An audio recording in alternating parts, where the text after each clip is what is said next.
And then so we will get started in with the presentation. Also, as we go, we will have time for questions at the end, but you please feel free to put stuff in the chat as we go. Caroline will be monitoring the chat for us tonight. So please definitely put stuff in there, or if you want to hold it until the end, we'll have time at the end for questions. But if you need something clarified as we go, like if it's difficult to read a slide, or if I'm talking too fast, which can happen, definitely just please feel free to ask me to repeat. So for those of you who may not know, Hartley House is Frederick County's only provider for comprehensive services to victims and survivors of domestic violence, sexual assault, human trafficking, and child abuse.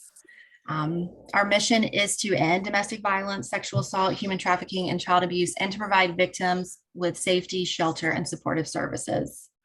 And we've been doing that in Frederick County since 1979. So we've been around a while. In addition to our shelter, we offer an emergency shelter. We also offer a 24-hour hotline, which I've talked about, crisis intervention services. If someone needs to speak to someone in person sooner rather than later, we can provide that. We have individual and group counseling. We offer legal services, hospital accompaniment for people who need to go to Frederick Health for a sexual assault or domestic violence incident. We also do the outreach and education. So if there's any other topics that come up and you want to hear more about it, we can provide that for you or your group. And we also offer an abuse intervention program. That's the one service we offer that isn't free, but it's another part of our counseling and intervention programming. So those are our services. Anyone who lives in Frederick County can use our services. It's for anyone, regardless of gender, age, gender identity, orientation, ability to pay, any of that. If you need us, we're here for you. So, and again, I can hang on after if you all have questions about more specific Hartley House services. So next we have a video from Jessica Fitzwater. She's gonna just kind of set the stage. She's part of the Frederick County Domestic Violence Coordinating Council, along with Inga. And is Blaine on that as well? Blaine from our legal department. So she couldn't be with us tonight, but she did record a video to kind of help us get things started. If you have any trouble hearing it, please let me know. Sometimes my computer doesn't like to cooperate with the sound. Good evening, everyone. My name is Jessica Fitzwater, and I serve on the Frederick County Council representing District 4. And I am also serving as the vice chair of the newly created Frederick County Domestic Violence Coordinating Council. I'm very pleased that the DVCC could help co-sponsor this event tonight with the Hartley House. As we wrap up Domestic Violence Awareness Month, it is good to take some time to reflect. Sometimes, in order to understand where we are and where we want to go, it is necessary to look back and see where we have been. History can teach us a great deal and give us a sense of the weight of the work we are doing. History can also help steer us in a better direction as we move forward. The term domestic violence is part of the vernacular. It is a phrase that most people are familiar with, even if they don't understand all of the particulars and nuances that the words entail.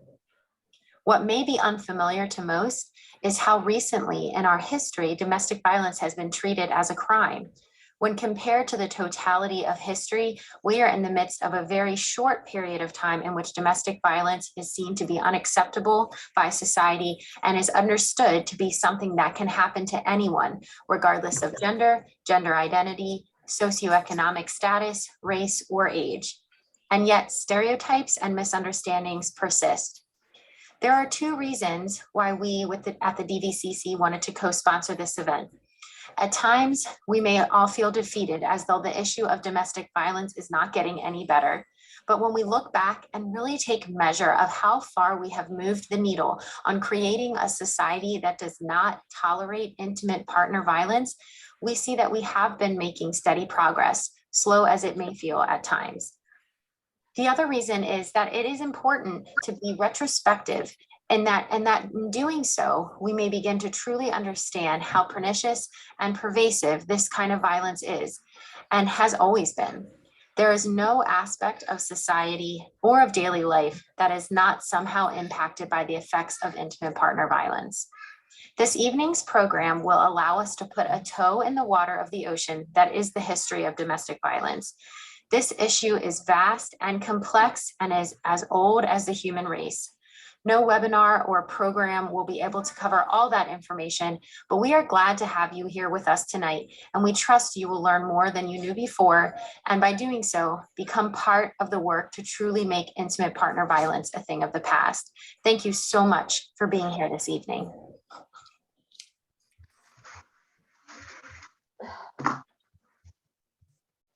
I hope that gives you a little just idea of what we are about to get into. I'm really excited about this. Just a note about me. I'm kind of an anomaly at Hartley House in that I don't have a background in social work. My background is actually in history and political science. So when Inga had this like idea months ago to start working on this, it was like, this is going to be so cool to bring together these two things that I love, history and then this work that we're doing. So just to kind of lay out the groundwork for tonight, the first part, we're going to just be giving really high level overview timeline, just to kind of look at as far back as really we could find.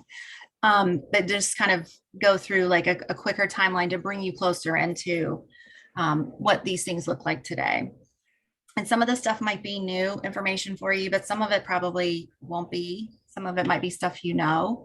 But I also think it's going to be interesting to look at stuff you maybe learned in history, but didn't think about how that tied into these other issues that are important to you.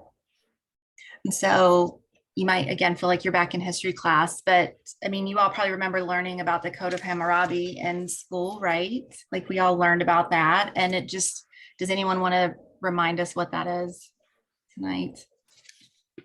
Pop quiz.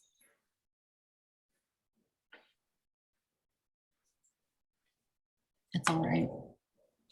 This I is was gonna say I can go like an eye for an eye or those types of harsh punishments. Mm-hmm. And it's considered to be one of the oldest examples of laws that were first like actually written or in stone. These were.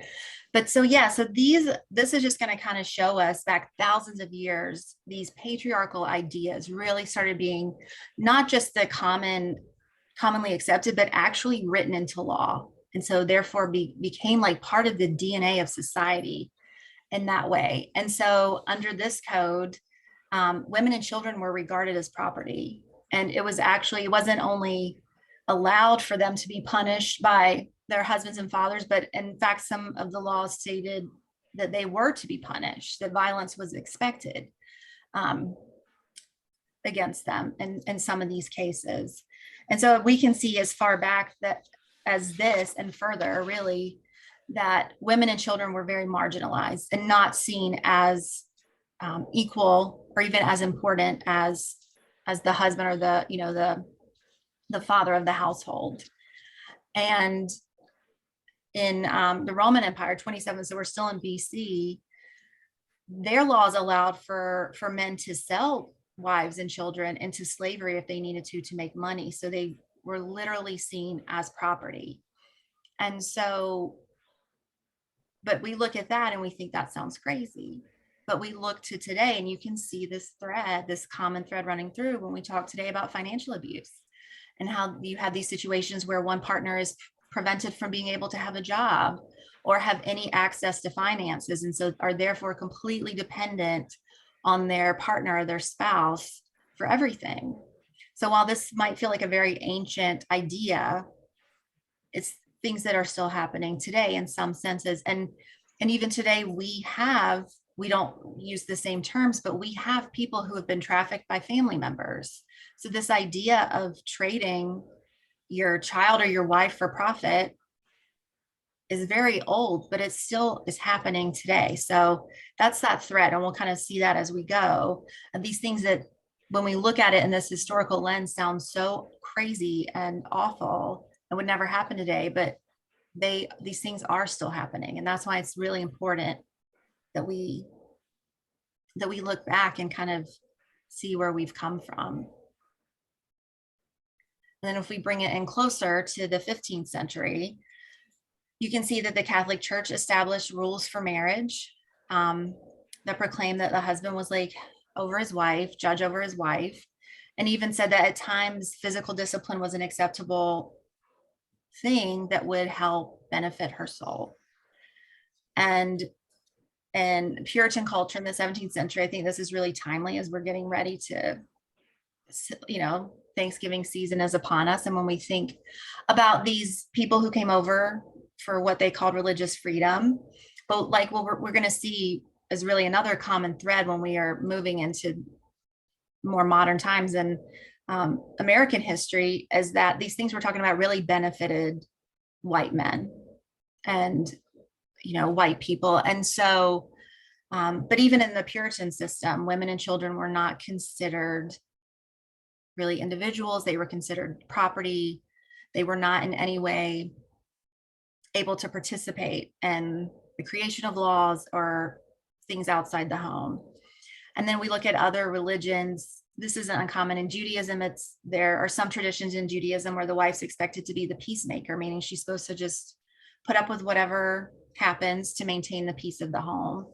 And again, so we look at this and we're like 15th century, but we still see today in modern Christianity, this idea of the wife submitting to her husband.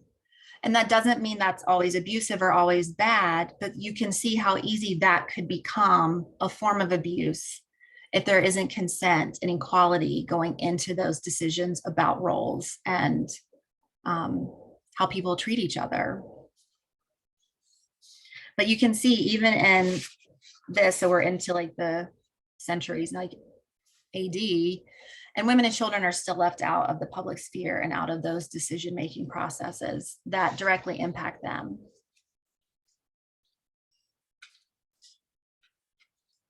And then when we go further into the 1800s, so there's still these separate spheres, and you can see this. There's this emphasis on traditional gender roles, where men are seen as being in the public spheres. They are in government. They have jobs outside the home. They're making laws. They are the ones who are making the decisions. Specifically, white men is what we're talking about here. And women were considered to be part of the private sphere. They were home. They were homemakers. They were raising children, tending to things there.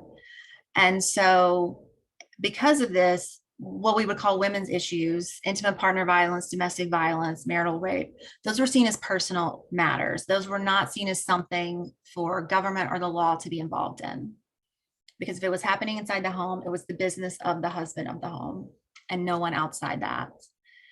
White women at the time who were of higher class did have more privilege. And so they might be able to get more education, maybe get jobs in what would have been considered women's jobs, like teaching, maybe some nursing jobs, things like that.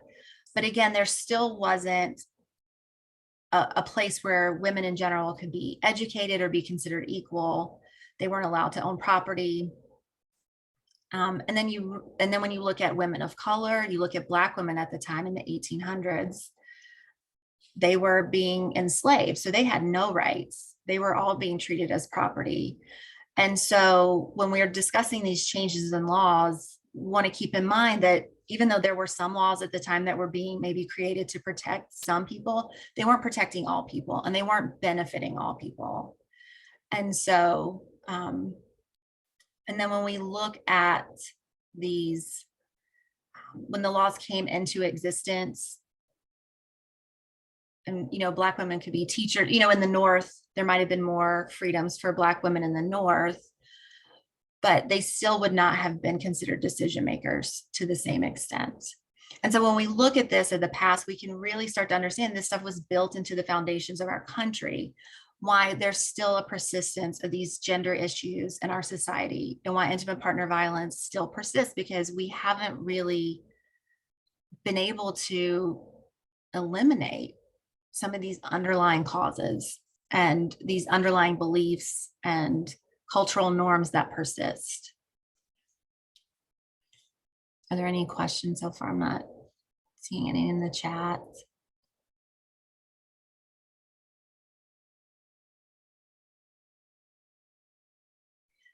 And then we get more into the 1800s. And so these are just some different laws that were passed. Some of them benefited women, some of them actually made things worse. So here you see different states are starting to treat these issues differently as things are being maybe talked about more. Mississippi said that a husband could administer moderate chastisement in cases of emergencies.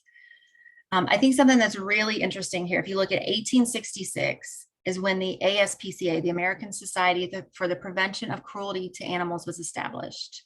So just so we're all clear, America determined that cruelty to animals was wrong before we determined and agreed collectively that cruelty to women and children was wrong. So I think that just is so illustrative of these issues and why, and it's believable because if you look back again at those older laws and older times, livestock was in some places more valuable than wives and children because that was a means to income. So, and then we see Alabama is the first state to rescind the legal right of men to beat their wives, meaning there was at one point a law saying that it was legal. Maryland passed a law in 1882 that made wife beating a crime, which was punishable by 40 lashes or a year in jail. And then North Carolina declares criminal indictment cannot be brought against a husband unless he beats his wife so severely that it causes permanent injury or endangers her life. So this is a place where they're kind of saying, yeah, it's not always right, but if it's not too bad, then we're not going to punish him for it. And so, but because of these different laws, you can see there's going to be some states where survivors might have recourse, they might have access to support. And in the other states, they're not going to have any recourse. They're not going to really have any place they can go and get help or say, this isn't right. So Inga, what is that, the rule of thumb? Was that the Mississippi or was that? Jen, Yes. the rule of thumb actually is a misinterpretation of English common law. Mm-hmm. A man could beat a wife with a switch no thicker than his thumb, but in the 1990s, the domestic violence organizations started proving that actually is a myth. Oh. So originally, like in the 80s, that was commonly, that was a book title, violence book, etc. But they, we were encouraged to stop using that example around the 90s and the early 2000s. Oh, thank you, Blaine. Look at that history tidbit from our very own Blaine. Welcome. I am going to turn it over to Dr. Inga James now and let her bring us closer into modern times. So yeah, if you want to go ahead and move forward. There have been posited that there are four feminist movements in our history. The first one was in the 1800s that looked at I'm sorry, I'm having a problem with my, oh, there we go. That looked at women's ability to work outside the home. That was the primary purpose. Then we had the feminist movement in the 1900s for suffrage. And the third feminist movement, which I'll be talking about in some depth, is the 60s and the 70s when we had the other civil rights uprisings. And then actually now they're saying that in 2015 or 16, we had our fourth feminist movement with the Me Too movement. So, women have been fighting for equal rights for a very long time. In the early 1900s, 1911, before women even had an opportunity to vote, the first family court was created in New York. This probably did not necessarily work to the benefit of women because the family court was designed to create reconciliation and what we might consider to be restorative justice today, which is not something we pursue these days when it comes to domestic violence. Our thoughts are not about reconciliation. Our thoughts are about safety. And then, of course, in 1919, women got the right to vote. Again, we have to qualify that because we're talking about white women.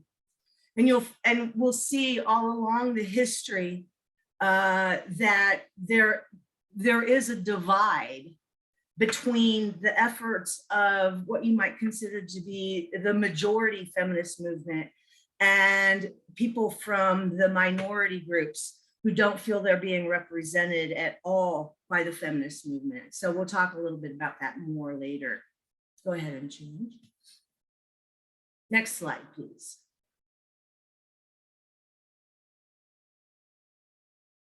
Can you move it forward? So in the 50s, we're going to jump right to the 50s, the 30s and the 40s. We were all caught up in the Great Depression and World War II. So let's jump ahead to the 50s. Now, if you'll remember, during World War II, women stepped in to create a labor force that was missing because of the men in action. So women started to kind of feel their oats, if you want to think of it that way, and started to think that maybe there was more for them in life than motherhood and wifedom. And so we're looking at, if you look at the post-World War II era, if you remember from your history books, is a booming economy. The birth rate was booming because today we have baby boomers. And the cities were emptying out and becoming suburbs. And so people who could afford it moved to the suburbs, and people who couldn't afford to move stayed in inner cities, which left our inner cities ruined. And we're seeing that all across the country as cities are trying to build up their neighborhoods again. And so while we know that domestic violence happens at any socioeconomic level, there is a risk factor when it comes to poverty.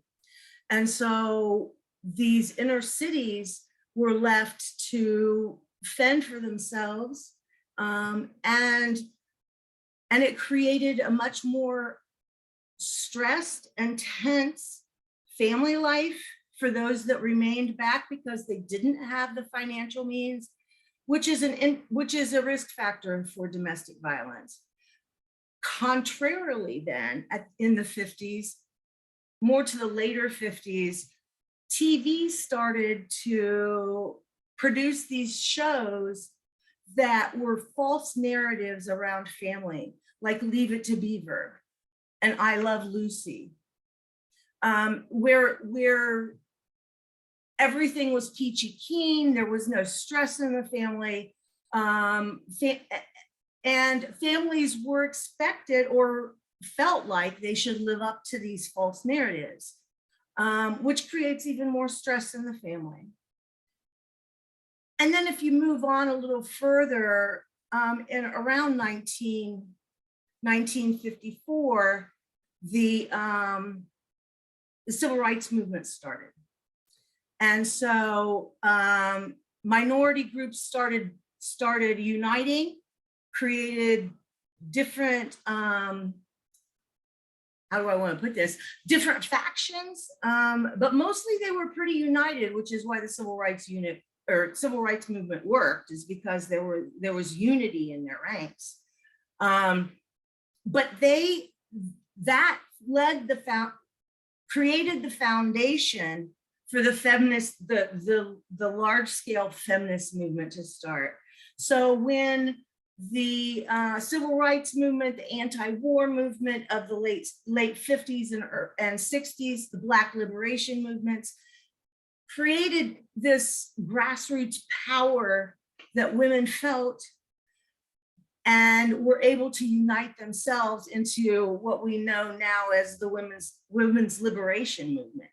That also created the battered women movement, because domestic violence and battery became such a hot topic for feminists because of its tangible inequality.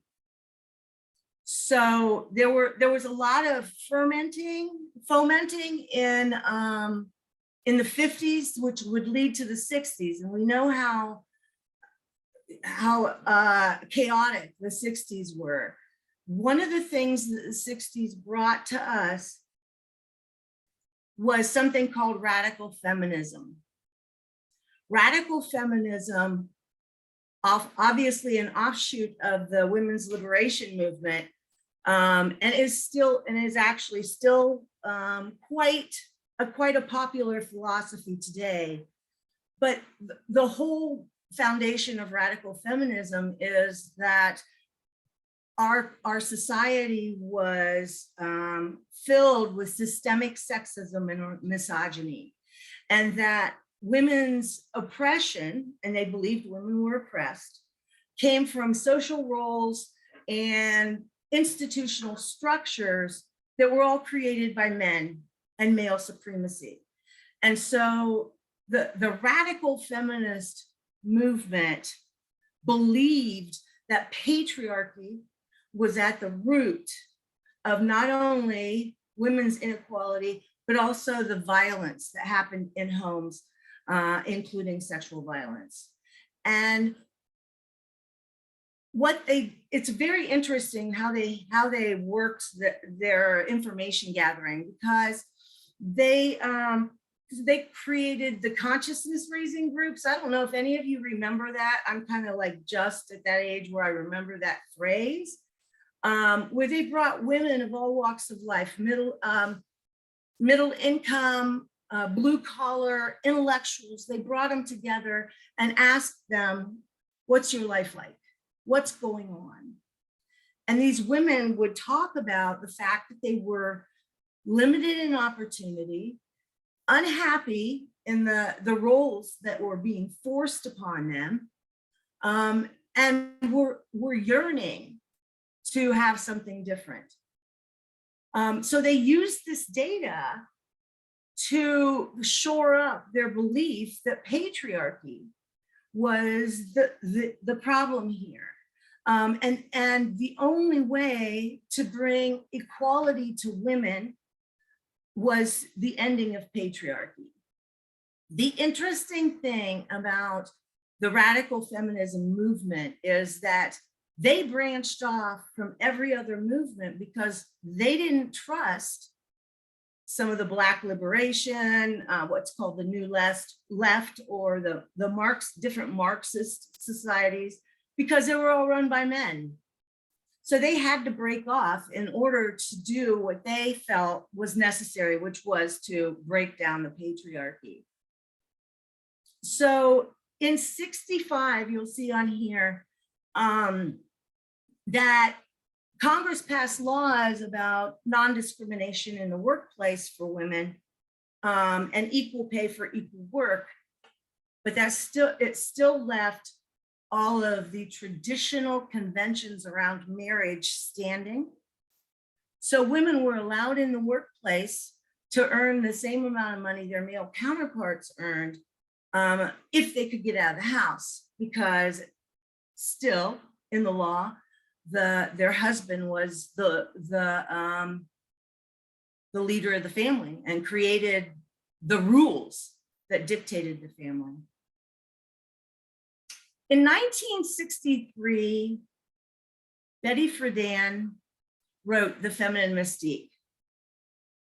She thought of the feminine mystique as this artificial image we had of women in the 50s and 60s as being nurturers, good wives, supportive, homemakers, and that being the only fulfilling role that women could have at that time. And she called that the feminine mystique because she said it was untrue, that it was a fallacy, that actually women, the mystique that they were supposed to live up to created Great Depression amongst housewives, and that the suburbs, which were now the locations of wealth and upward mobility were destroying women because the stereotypes were so strict and so strong, they had no room to breathe. And she called that inability to live up to the feminine mystique as a problem that has no name, because nobody was willing to address it at the time. We're talking about 1963. So this is still post-World War II post-World War II wealthy time, where people were I say white people in the middle class were feeling quite satisfied with themselves and with where they were.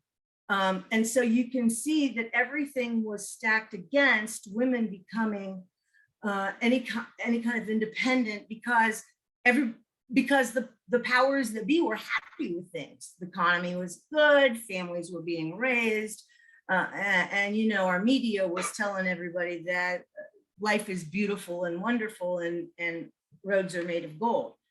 So, and that, Betty Friedan said, caused a lot of depression. Her book is still being read today, and it was a huge watershed for people to look at. Basically, it was a paradigm shift for people to try to reverse their thinking about what was good and bad for women. And she got, obviously, you might understand, she was the recipient of a lot of criticism and criticism from powerful people, because the powerful people were white men who wanted to keep the hierarchy intact. And then in 66, beating became a cruel and inhumane treatment as determined by the courts of New York, and became grounds for divorce for a woman. So this was the first time that a woman could come into the courtroom and say, he has beaten me, I cannot live with him anymore. Unfortunately, the standard, and if you know anything about the law, there's a lot of vagueness in how the laws are written. The standard was that she had to prove that she had been beaten a sufficient number of times, quote unquote. So whatever that meant was, I think, whatever the judge wanted it to mean at the time, because it was obviously not a robust law. At the end of the 60s, there was a Harris poll of about 1,200 adults. They found in that poll that 1 out of 5, 20% of those who responded believed it was necessary to slap one's spouse on appropriate occasions. So there's still this belief that in some way the spouse needs it. She needs punishing, she needs disciplining, and then that's the husband's responsibility. In the late 60s and 70s, let me see where we are with the slides. Yeah, move it up, please.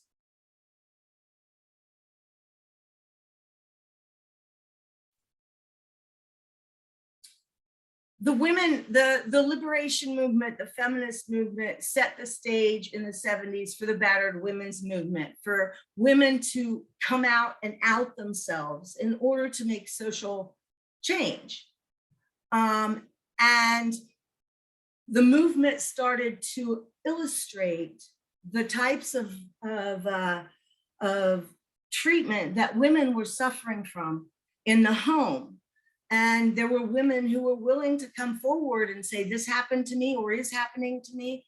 And so people started to unite and organize around these survivors. And hotlines started popping up around the country. Crisis centers started popping up. And then the women in the movement started to see what kind of barriers, hurdles they were up against, because most places in the early 70s, if a woman who was being abused in her home left, she was denied welfare or any kind of assistance because her husband made too much. And so they were literally forced on the street because government assistance was not available to them. In 71, the first shelter in the Western world was built in Chiswick, England, excuse me. And a woman named Erin Pizzey put this together. She was a longtime advocate for battered women, as they called them back then. And so she created the first shelter, and it became a model. And interestingly enough, though, as she moved through her career of advocacy, she came to the conclusion that women battered as much as men do. So she's currently a men's rights activist and believes that women are as much to blame, but men, because they feel an inherent shame to being beaten by a wife, don't get the services that they need. And so she's become an activist for those men. And I think that she's still living. She's 82, 83, I think, still living in England. And then in the 70s, some of the states started to pick up and started to pass laws that made it safer and safer for women. And again, we don't talk about males as victims until the 2000s. It's really not on the radar. So we're talking about the emphasis is really on women. And then in 75, the Abused Women's Aid in Crisis started in New York, which was a domestic violence conference, the first one. And they also offered some counseling services for survivors who attended their conference. So we're starting to pick up the pace, get more sophisticated, move out of what we might consider to be the grassroots efforts of the initial feminism, radical feminist movement, and become more professional. In 72, I'm sorry, I'm jumping around with the dates, but in 1972, if you remember, if you were alive then, the Equal Rights Amendment was introduced. This was the amendment that was supposed to give women entirely equal rights to men in all ways. And it needed 30, the way a constitutional amendment works, my understanding is that a majority of the states have to sign on to it. And more than a majority, I think 38 states had to sign on to it. They got 27 states. They thought that it was going to be a slam dunk, that we were going to have an equal rights amendment. But conservatives got very worried. And you might guess what they were worried about. They were worried about the loss of traditional gender roles. So we're right back to having to fight that structure, even on a federal policy level. So it looked pretty grim back in the 70s when it came to equal rights for women, because there were so many conservatives who were they didn't want their women to leave the home. They didn't want them to have equal pay. And so it became it was very, very contentious. And I know that there's been some recent movement in getting the 27 states who signed on are still signed on, getting the additional 11 states that needed. They're still fighting for that. So the amendment is not dead. But as you might imagine, especially with the conservative end of our society, they really do want to fight against any change that would disrupt their life and their pattern. In '76, there was a book published called Battered Wives. It was very well written, very well researched, and it created a lot of ammunition for the movement, a lot of validation. And the whole premise of the book was its legitimacy of that violence against women is caused by sexism and misogyny, and it's a patriarchal problem. And so this book had a lot of influence on on women that were in this movement, because they felt, well, this is our Bible. This obviously points right to our structural sexism.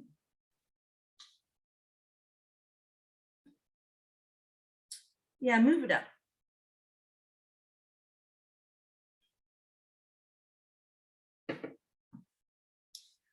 So bringing it close to home, in '77, the Junior Women's Club of Frederick was caught up in this movement, and really felt that Frederick was missing these resources for women that were being abused.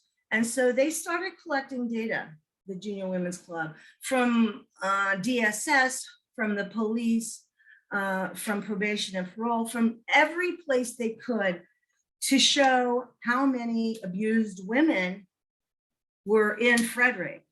They were able to argue their point and create legitimacy around their efforts with this data. And so in '79, we became actually the Frederick County Task Force on Battered Spouses. So it was a county task force that was written into regulation, and we started providing services in '79. I don't know if you got the chance to look at the video that Jen sent out to you with the login information. Francine Hughes in '77 was from Michigan. She was abused for 30 years by her husband. She divorced him and he wouldn't leave the house. And so he continued to abuse her. And so she killed him. It's the story of the burning bed. If you remember that movie from, I think, the '80s it was, that's Francine Hughes' story. And the courts, for the very first time, allowed her to plead guilty or not guilty by reason of insanity, and actually found that. So she was the first person to get a pass, if you want, on killing her abusive partner. A landmark decision. Other women, it spurred other women to use more drastic measures to get out of the situation they were in. But let me tell you, it didn't always work out as well as it did for Francine. The laws were still really in favor of the men and not the women. Then in the '80s, if you remember the '80s, it's the Reagan era, called the New Right. They called themselves the New Right. They believed in families pulling themselves up by their bootstraps, communities helping themselves, federal government not being involved in social services and social justice programs, and they believed in trickle-down economics. So many social service programs were obliterated in the '80s by the Reagan administration. They didn't feel that it was the place of the government to fund social services, that it should come from individuals giving of their good heart to fund these kind of programs so that the lesser could be served. So a lot of programs got cut. standards around welfare became stricter. As you can see, we're starting to tighten the vice around people without resources because their support network, it was taken away. They were losing money from their welfare checks because Reagan thought they were cheating. And so that, along with trickle-down economics, which quite a few economists these days, I don't want to get real political about this, but quite a few economists these days blame trickle-down economics for the obliteration of the middle class. And so all of a sudden, what you've got is you've got the haves and the have-nots. And again, lack of resources, lack of support, lack of financial stability are risk factors for domestic violence.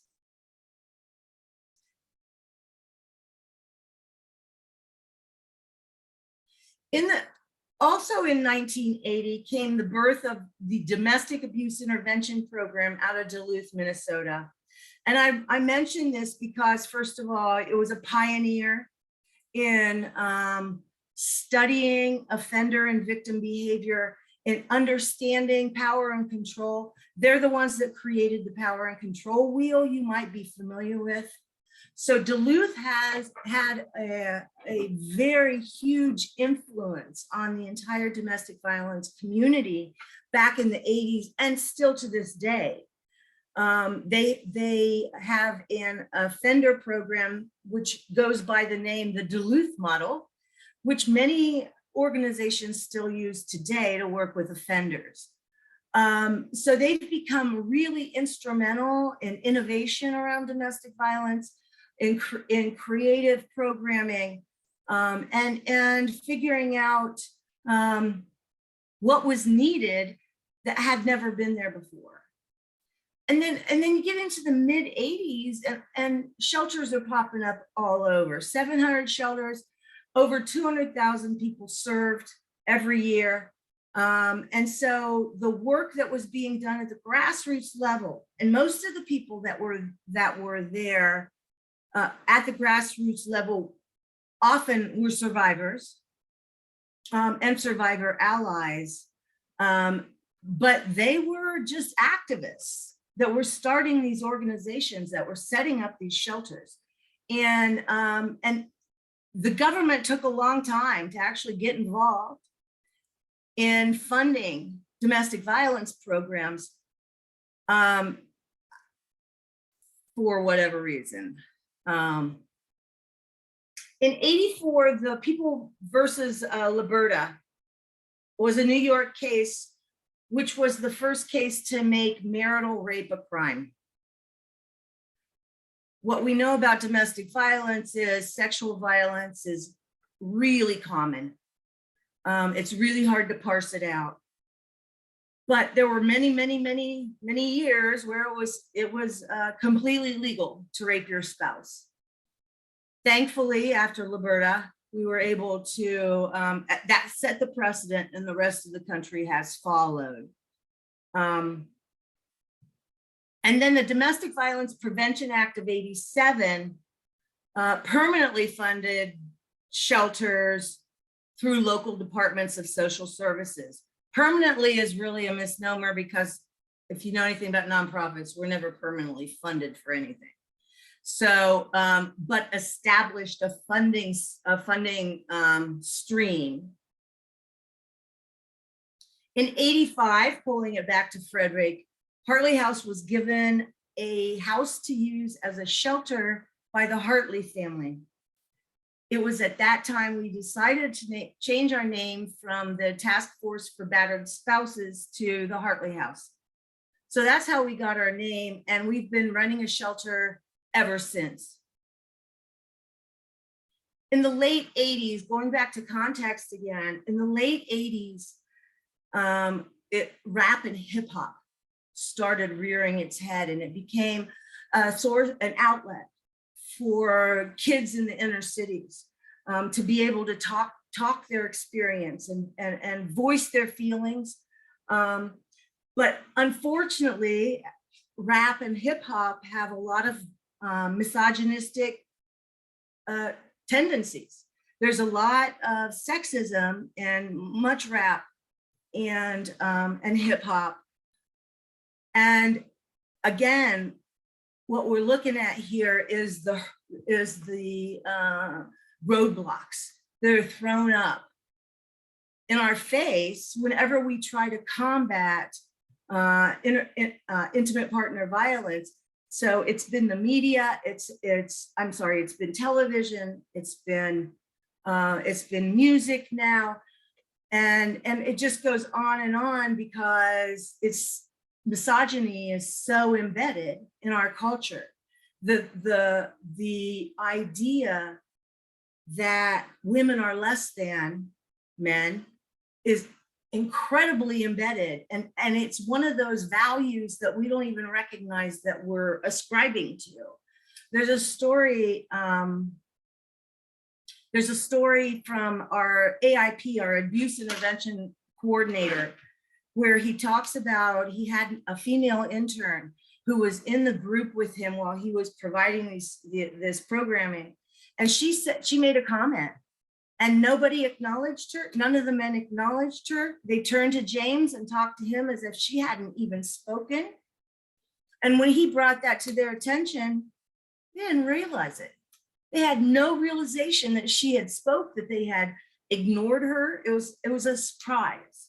That's how embedded it is. So let's move on.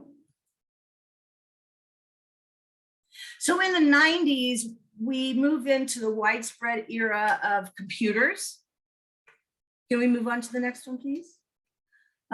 Which has produced a whole new avenue for abusers to harass and stalk their victims. We still don't have a handle on that. The laws do not keep up with the technology. There are so many very easy ways for abusers to track and stalk their victims, because the laws just haven't caught up with the technology and with people's brains, because people are figuring out how to do this on their own too.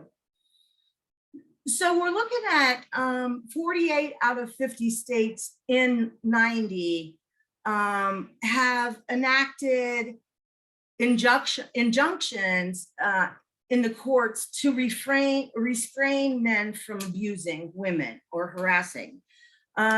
Emergency protective orders outside of normal court hours are only available in 23 states, which means there are 27 states that if a woman gets beat up on a Saturday and she wants a protective order, she can't get one till Monday. And so she's stuck. If he won't leave, she's stuck. There were studies that showed that 1 out of 7 wives were reported raped by their husbands in a confidential survey. And most of that violence was more than once. So the sexual assaults are happening within marriage and sometimes a common occurrence. In 92, the Surgeon General ranks abuse as the top cause of injuries to women aged 15 to 44. In 92, my guess is, correct me if I'm wrong, anybody, George Bush the first, and he had a female Surgeon General whose name was Antonia Novella. In case you ever get a question like that, right, on Trivial Pursuit or something, now you know. But what else? Well, the other thing that was happening in the early 90s is the Anita Hill Clarence Thomas hearings that were televised, and every single person had the chance to watch it if they wanted to. Now, that was a sexual harassment case. That was not a domestic violence case. But the resounding question everybody wanted answered was, why did she stay? If he's harassing her, why didn't she leave? That's the same question domestic violence victims get all the time. It's putting the onus on the victim to stop the harassment, the violence. And the why doesn't she leave question is still one of the most common questions that we hear when we do presentations in the community. Well, why? What is it? It's very hard for people to grasp that a victim would want to stay in that situation. And then I'm going to wrap it up pretty quick here and turn it over to Jen. But in '94, Senator Joe Biden, after 4 years of work, sponsored the Violence Against Women Act. It was the first act of its time. It had some very specific regulations. First of all, it provided federal resources for domestic violence and sexual assault centers. It acknowledged domestic violence and sexual assault as crimes on the federal level. And it created an infrastructure. The Office on Violence Against Women was created, and it created an infrastructure that looked at gendered violence. And it is a big source of not only funding, but education, training, understanding, research. It has helped us in many, many different ways. It's one of the problems, which was it wasn't thought of as a problem when they developed it. They created it as a bill that needed to be reauthorized every 5 years. And what I understand is Senator Biden thought that things were changing. There were so many different dynamics in the family violence field that every 5 years they could add more protections, more remedies. What it's turned out to be is a 5-year battle. Every year, it's a battle in Congress. And Jen's going to talk more about that. But the last thing I wanted to say for my part here is that finally in '97, President Clinton signs a bill that makes interstate stalking a federal crime. So the government is starting to catch up with what's really going on in the field. Yeah, that's I just want to turn it over to Jen. She's going to talk more about the Violence Against Women Act and some of the battles that we've had to fight since 1994. Thank you, Inga.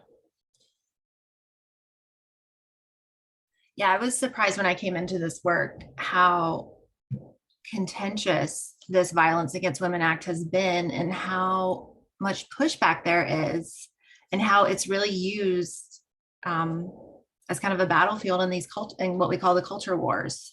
And so it was reauthorized in 2000, and in 2000 it added legal assistance for victims, and it also included responses to dating violence and stalking. So those were some extra protections that were added in. And then in 2005, it was reauthorized again. This looked at more like a holistic approach to the needs of survivors and communities. It provided funding for prevention programs. It provided housing protections for survivors. So that was something that hadn't been seen before, where victims of domestic violence can't be evicted from places, funding for rape crisis centers. And then it also offered culturally and linguistically specific services. So those are things that it was funding and adding these extra protections in. And then in 2009, Lynn Rosenthal was named the first White House advisor on violence against women and the Council on Women and Girls. So that was kind of a big deal. But then that office was abolished from 2017 to 2021. It has been reopened by Biden and is now called the White House Gender Policy Council. So Can I just jump in here? I think these reauthorizations are real indicative about how women's rights have just become pawns in the legislative battle. And some of the arguments are so ridiculously silly. But yet they stymie the process. So I'm sorry, I'll let you go. No, jump in anytime. So, and then in 2013, as you can imagine, trying to add in services for same-sex couples and undocumented immigrants, there was a lot of pushback on that, but it succeeded. And even though it's still called the Violence Against Women Act, I think it's important to note that that encompasses protections for anyone at this point who's a victim of domestic violence or sexual assault. And that was a big deal.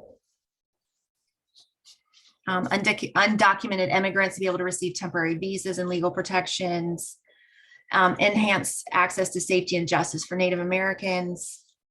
It's also something that was added with the 2013 reauthorization. Did you want to add anything else in there, Inga? I just want to say that some of the biggest arguments in Congress are about our most vulnerable populations, LGBTQ, Native Americans. It's just ridiculous about how little support they want to give to our most vulnerable populations. And we're still waiting on it to be reauthorized right now. It's been years. And so it's been really frustrating to watch the back and forth. One of the really important pieces that's included in the 2021 legislation is that tribes now will have jurisdiction over their own land. And so if a non-native person injures or assaults a native on tribal land, they can be prosecuted through the tribal courts. Whereas before, non-natives could really basically do whatever they wanted and not be prosecuted. And so that's a really big deal. But again, we're still waiting on that. It's lingering in the Senate. It's been passed in the House. It's stalled out in the Senate. It also, another issue that's holding it up is protection and services for people of all gender identities. And that's been a really troubling trend we've seen in the last year or two, is there's been a lot of legislation against transgender people at state levels. And now VAWA is another place where some lawmakers are using this reauthorization opportunity to push back against protections for transgender individuals. So it's really frustrating to see that. And sometimes we don't think about that where we live in Frederick and in Maryland, even because Maryland is definitely more progressive on some of those issues. So it can be easy sometimes to forget that there's other places in our country where it's not safe for LGBTQ people, like Inga was saying, or anyone who's like in a vulnerable population, to have those protections that we can take for granted sometimes here in Frederick. But Maryland is not above reproach in this. There's still a loophole in Maryland law that allows marriage as a defense to sex crimes. And that was up last session. It was brought before the Senate, the state Senate. They introduced bills to repeal marriage as a defense to rape, but the bill died after amendments were added that would have diluted a person's ability to say no to a spouse or partner. So even in 2021, there's still these pieces that are out there that are used by legislators to fight these other issues and to try and push back on things that they don't like. And like Inga said, a lot of it has to do with power and control, which is the basis for abuse and violence. And to see it play out like this is really frustrating. And it's unfortunate because it definitely keeps us from getting to a place where we're able to really prevent this type of violence from happening. And so, yeah, so this is kind of, you've seen from BC, the stuff that was happening. And I think you've probably been able to see that thread run through even today. When we look at celebrity culture, Inga touched on it a little with music and media. When we look back at some of the TV shows and movies, you see this. We see stalking portrayed in this very romantic way. We let people off the hook because they're famous. I think like a famous or a really well-known incident is Chris Brown and Rihanna, two musical artists, where he physically assaulted her, and it didn't hurt his record sales. And then when she got back together with him, everyone blamed her for the abuse, you know? So it's like there's just this idea that it's the victim's fault, that if they don't like it, they would leave. And it's so pervasive, and it's still such part of our cultural art and societal norms of understanding. The victim blaming is still very prevalent.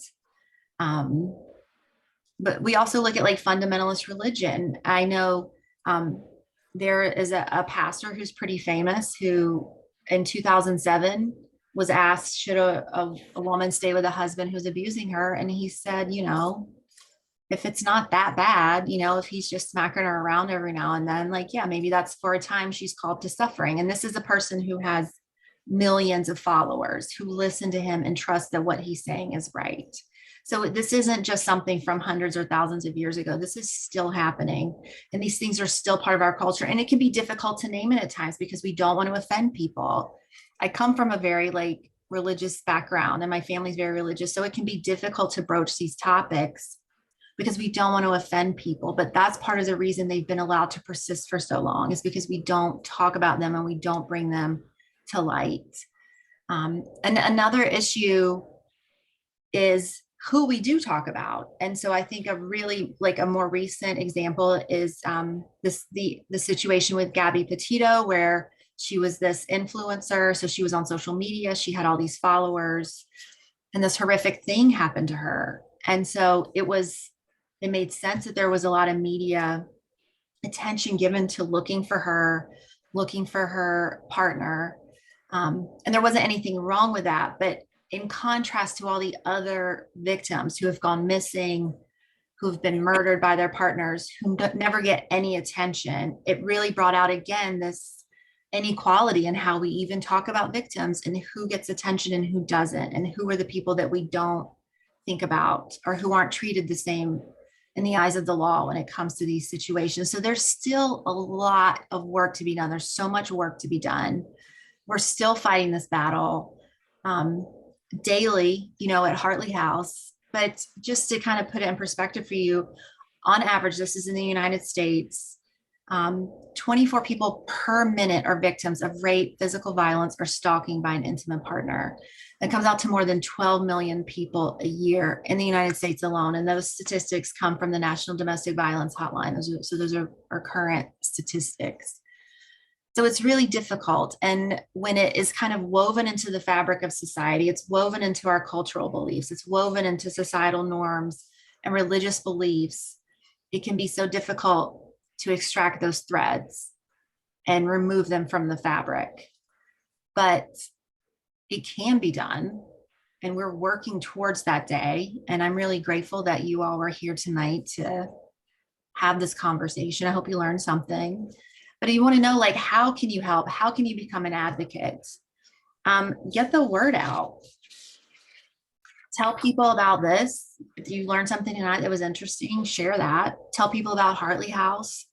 The more, again, like they say, you know, sunlight's the best disinfectant. The more we bring these types of violence into the light, the less power they have. So get the word out. Ask us, have Hartley House come do presentations for you, for your workplace, for your group, your church group, whatever it is, book club. We will come. We will talk to you. We will do these presentations.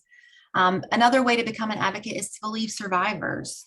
You don't have to be judge and jury. You don't have to place blame on the abuser, but a safe place where a survivor can tell their story and be believed without being questioned about, well, why were you there? Why didn't you just leave? Things like that. That's a big deal for a survivor to have a safe place to tell their story.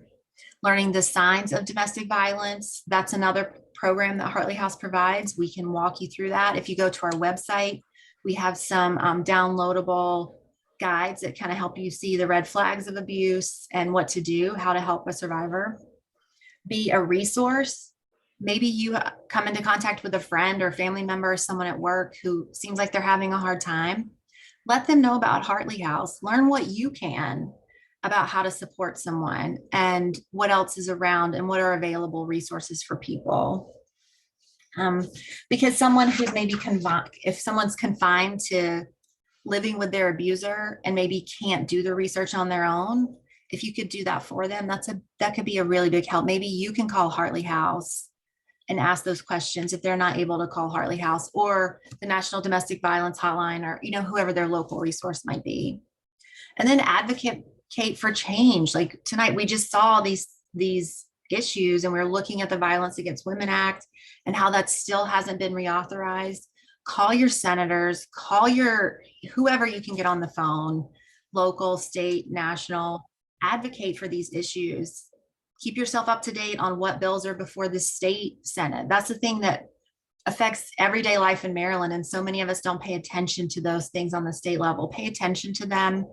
If you go to MCASA, which is the Maryland Coalition Against Sexual Assault, mcasa.org, or the Maryland Network Against Domestic Violence, mnadv.org, both of those places have links that keep you up to date. They show you how you can be an advocate, who to call, how to get these issues, to keep these issues front and center with our state and national legislators and people who make these laws that can really impact and change the lives of survivors. And then there's other ways that you can become an advocate. Any ones that you might think of, just do it. Just keep talking about this. Yeah, Caroline put those in the chat for you. So if you click on that, you'll be able to, it'll take you to MCASA so you can see how you can become an advocate for change. Are there any questions? That was a fast and furious ride through history.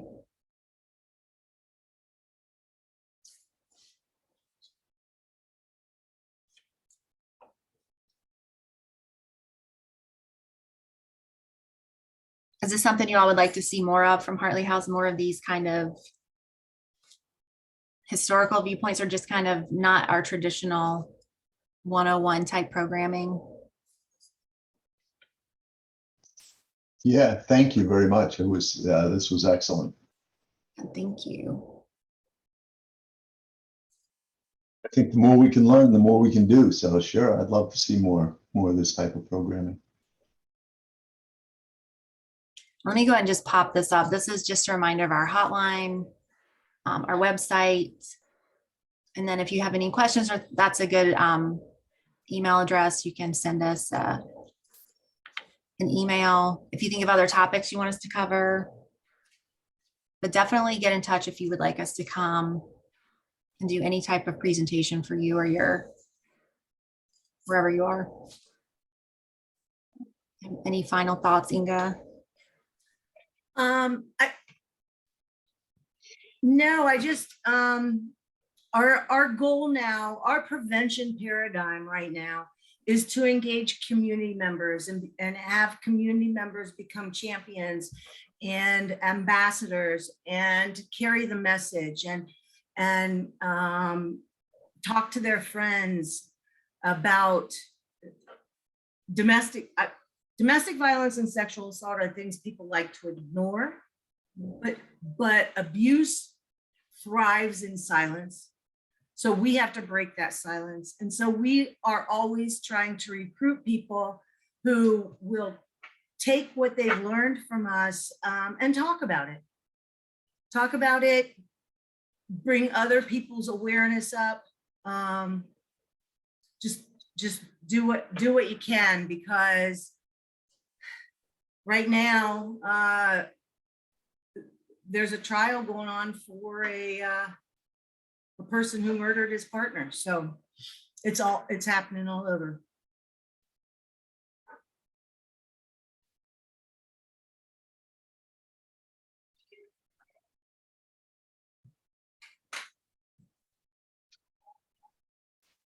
All right.